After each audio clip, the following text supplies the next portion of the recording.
Come on, Jesus, somebody. Come on, Jesus, somebody. A palavra não é teoria, pastor Flávio. A palavra é uma pessoa. Come on, Jesus, somebody. A Bíblia está dizendo de palavra. Não está se referindo a uma teoria. Está se referindo a uma pessoa.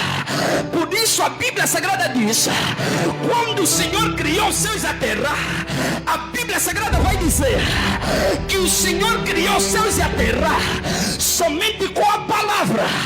Somente com a palavra. A Bíblia Sagrada vai dizer: haja luz, e a luz se manifestou. Come on, diz a somebody.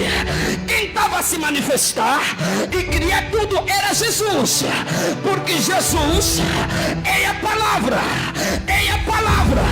O que nós precisamos pregar não é nosso conhecimento humano, é a pessoa de Jesus.